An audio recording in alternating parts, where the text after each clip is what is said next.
Today, we have decided to cover the complete Arc Lightning League Starter Guide, starting from character selection, Act 1, all the way to Act 10. We will talk about passive tree development as you progress, optional items to get while leveling, and finally, end-game recommendations for those looking to push the build to its absolute limits. You are going to find detailed BOB links down in the description, each covering one act of the campaign. So first, when selecting a class, know that Arc is mostly played as a Templar ascended into a Hierophant, or a Witch ascended into an Elementalist. However, your best option is to go with Templar due to the recent changes to its Hierophant ascendancy. It now deals as much damage as Elementalist while being twice as tanky for no downside. So at the start of the game, and specifically after you defeat Hillock, go to the vendor called Nessa and buy from her any two of the lowest item level ones you can find. These must be bought as early as possible. Why? Well, a very useful mod you can roll on wands is +1 to level of all lightning spell skill gems. This mod is usually hard to get, but that's not the case here. It's easy to roll on low level items because there are very few mods that can spawn at this level anyway. Less mods means less competition between the remaining mods, and as such this results in higher chances of getting what you want. As a result, you end up rolling +1 to specific gem type around once every 7 alteration orbs. It will take you about the entirety of Act 1 or even Act 2 to get it rolled on both wands, but that's fine, because when finished, these wands with +1 lightning gems each will provide you with more than enough damage to carry you toward the end of the campaign and even early maps. Now it should be noted that you don't get access to Arc until level 12. Until then, we are going to use Freezing Pulse for its pierce ability. It's not half bad if you line up monsters in front of you before casting it, which is easy. But then, once you have access to Arc, its 3-link setup should look something like this. Arc, added lightning damage, and elemental focus. You will have to gain a few more levels to add Ellie focus to this setup. Now for our passive tree start, the first 10 levels should go into the Templar life and mana starting nodes, getting all the way to discipline and training. Then we take nearby notables for their damage and all elemental resistances. As for optional leveling items to get if you can afford them, we have the Weidri's Damning Ring. This one grants us 20 all resistances and gain mana on kill, which completely solves our mana issue at the start of the game. Getting this means that you don't need to use a mana flask at the start, which is neat. Now for gameplay, there isn't much to talk about here except that you want to keep distance and only engage packs of enemies to capitalize on Arc chaining mechanic, as it's not worth to focus singular enemies with the skill. Now for Act 2, nothing changes until we reach the Bandits quest. You will be given the choice of helping one of 3 bandits to gain their bonuses, or get rid of all of them to gain 2 extra passive points. For this quest, we are going to help Alira. Alira provides us with +15 to all elemental resistances, 20% global crit multi, and 5 flat mana regen. Every one of these bonuses is a godsend for this build. Now for our passive tree progression, the next 10 points there should go toward pathing up all the way to Mind Over Matter Keystone. We also take nearby life and mana regen nodes next to it. Mind Over Matter makes 40% of all damage we take to be taken from mana before life. In the context of this build, mana gets added as a secondary life pool for us. As a result, managing mana becomes difficult when you take too much damage. For that reason, it's highly recommended for you to get Praxis Unique Ring. This one greatly reduces our mana cost, allowing us to better utilize our mana as a defensive layer. The ring also grants us lots of mana regen, and makes percentage of all damage we take to be regained back as mana over time. Finally, we are going to start using Clarity and Herald of Thunder in our build, as they will give us both damage and mana sustain. Now for Act 3, a great optional item to start saving for at this stage of the game is 1000 Ribbons. This chest does not have a level restriction, as you can get it right from Act 1. However, it costs double-digit in Chaos Orbs at the very start of the league, and Act 3 is where you realistically could start affording it. The chest is amazing. It adds a flat damage of all elements to spells and attacks. That's in addition to life, mana, energy shield, and all elemental resistances. It also gives you free level 5 elemental proliferation support if you socket Arc into the item. Now Act 3 is where you start getting access to ascendancies. You want to attempt your first lab run at around the end of Act 3, but for inexperienced players that can be delayed to whenever you feel comfortable running it. Anyway, we are going to pick up Hierophant Ascendancy and immediately spec into Arcane Blessing. This node grants us level 1 Arcane Surge buff on spell hits. It also makes it so that Arcane Surge now provides 20% more spell damage to us. Now back to our passive tree. Our next batch of passive points goes toward the left side of the tree, picking up some life nodes and then pathing all the way to its nearby mana wheel. This one increases our mana and Arcane Surge effect on us. Yes, this does include the 20% more spell damage provided by our Ascendancy. At this stage, you should have secured E4 link for Arc. Hence, its setup changes into the following: Arc, added lightning damage, increased critical strikes, and increased critical damage. Finally, a nice unique ring to have at this stage of leveling is Lihu above all. This universal ring adds all attributes, all elemental resistances, increased global damage, and some rarity. The rolls on this ring determines its price. Hence, you could just focus on resistances to keep things as cheap as possible. Alright, now for Act 4. At some point after completing quests, you will have the ability to buy new support gems from vendors. And as such, we are going to introduce a new gem setup into the build. We have Wrath linked with Eternal Blessing support. Eternal Blessing makes supported auras reserve no mana, but you can only have one aura running in your build. Now, why would we limit ourselves? Well, since we utilize mana as a defensive layer, it only makes sense to not reserve it for maximum protection. And as such, we are going to remove Clarity and Herald of Thunder from the build, and make it so that Wrath is the only aura we have until level 100. Anyway, next for our passive tree, we are going to advance into the top left side of it to take the nearby spell crit wheel. Then we are going right to the witch side of the tree, taking its spell damage notable alongside its nearby life and mana nodes. I should note that if I don't mention specific rare items to get at any stage of the video, this means to just use whatever rares you find on the ground. Just try to get life, mana, and resistances on as many of them as possible. Now for Act 5, not much is going to change here except that we are going to start using Arcane Cloak as a defensive guard skill. You might want to link this one with as high level of Arcane Surge that you can possibly use. This will replace the default level 1 we get from our Ascendancy. And optionally, we have increased duration linked with both of them. For our passive tree, we are going to delve into the witch side of the tree, picking up its crit chance and crit multi nodes. Then we are going up to pick up some powerful mana nodes like Prodigious Perfection and then Arcane Will. For optional item recommendations, try to get yourself a decently rolled Storm Charger. These boots can give you a large boost to movement speed, shock effect, and lightning resistance.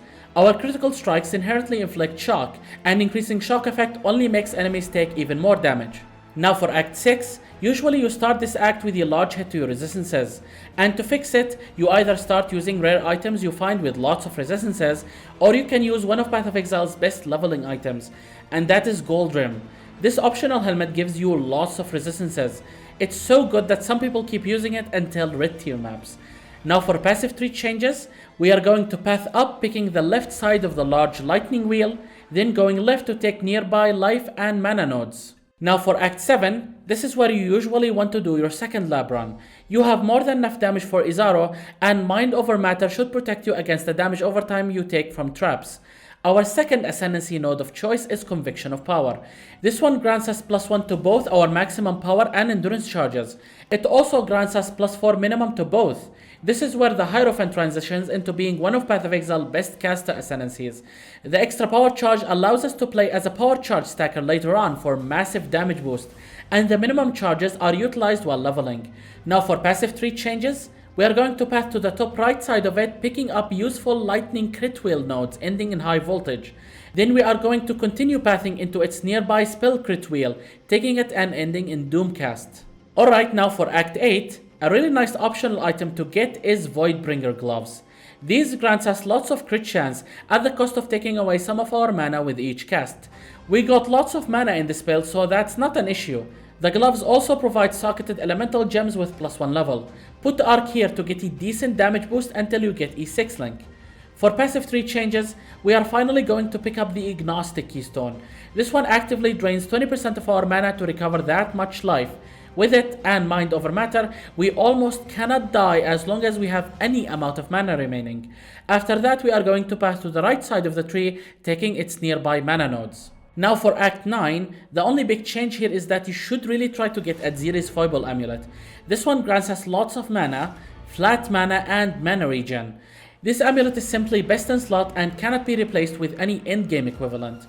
Just make sure to anoint Disciple of the Unyielding on your amulet to benefit from 1 additional minimum endurance charge and around 40% increased damage. Although you will have to allocate the +1 maximum endurance charge note next to the Templar side of the tree to enable the anointment. You should also try to get Cloak of Defiance at this act. It's not mandatory yet, but the earlier you can get it, the faster you can save yourselves lots of passive points on the tree.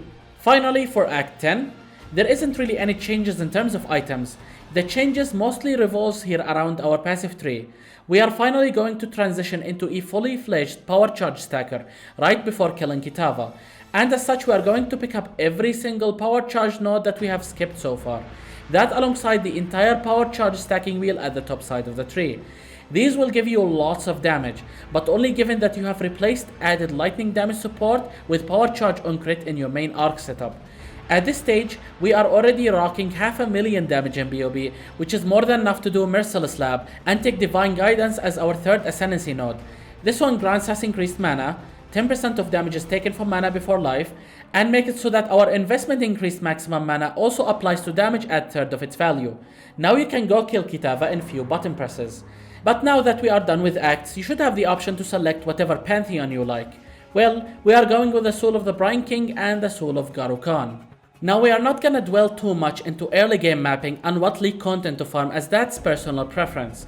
This build can farm any league mechanic, so pick whatever one you like. Instead, we are going to talk about what to do if you have decided to push endgame with this build, rather than using it to save some currency and switch to another one. Well, let's start with item upgrades to get as soon as you can. First, we have Void Battery. Ideally, you want 2 of it. This one gives us everything we need for this build. The wand has +1 maximum power charges, mana, cast speed, crit chance, and increased spell damage per power charge. It is simply irreplaceable. With 2 of it equipped, we basically have our power charge engine going, and as such we need to get one Militant Faith Timeless Jewel that mentions High Templar Dominus specifically. Place this one in this socket to maximize its effect. This jewel will convert all nearby keystones into Inner Conviction. Inner Conviction grants us 3% more spell damage per power charge. If this jewel ends up converting any key notable within its range, then you just need to sell it and buy a different one. Now for helm upgrade, we got Crown of the Inward Eye, ideally with +1 to maximum power charge corruption. This helm is easy to get, although might be expensive with that corruption. And as such, you can always do some influence crafting shenanigans to get yourself a rare helm with +1 maximum power charges, life and mana. You will just end up losing on some damage.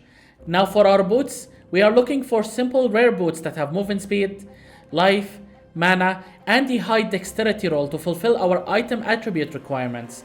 Feel free to use Eldritch currency to add increased action speed to your boots implicit once you can afford it. Now another mandatory item is Cloak of Defiance. Getting this chest heavily changes how your passive tree looks like. Since the chest provides us with Mind over Matter keystone for free, we no longer have to path to it on the passive tree. And as such, we change our pathing on the tree by taking the outer section of it to grab a jewel socket instead. We put a cluster jewel in it, and we spend the rest of the passive points into taking important mastery nodes like increases and reductions to maximum mana also applies to shock effect at third of their values, plus 15% to maximum shock effect, 3% increased damage per power, frenzy, or endurance charge we have, and plus 25% to critical strike multiplier against unique enemies. For cluster jewels, we have 2 large ones, each adding some powerful damage notables like Practiced Caster, Sap Psych, and Scintillating Idea. By the way, don't forget to update your arc setup as soon as you 6-link your body armor. Our final setup looks something like this. We have Val Arc, Awakened Lightning Penetration, Awakened Spell Echo, Power Charge on Crit, Inspiration, and increased critical damage. The remainder of your gems are as shown in the leveling section. You just tweak some stuff. Check the endgame BOB for full details on gems.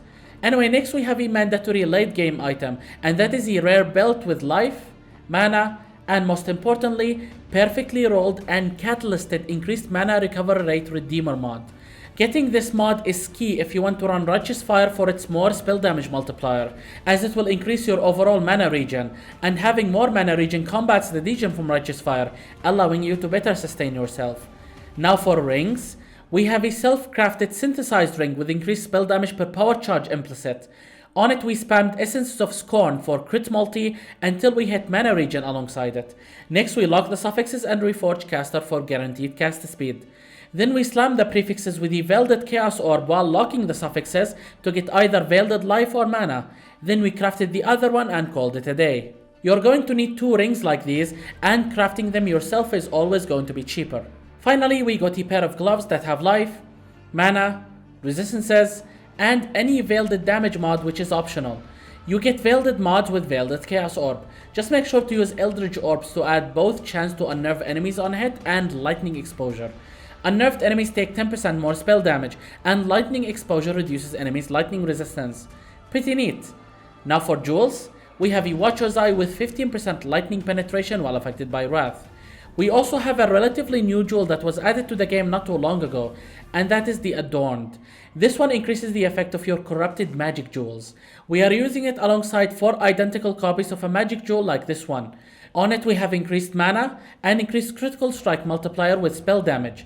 At this stage you are sitting at over 70 million damage a second, which is more than enough to deal with uber bosses. Although it should be noted that while you can't be one-shotted, you are not immortal.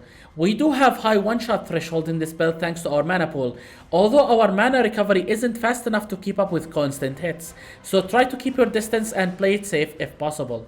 But with that, we are done with our best Arc Lightning League starter guide for Path of Exile. If you guys have enjoyed this video or maybe found it helpful, then feel free to leave a like and maybe consider dropping a super thanks to support me making more high quality content like this one. Thank you for watching. My name is Phoenix and I will see you all in the next video.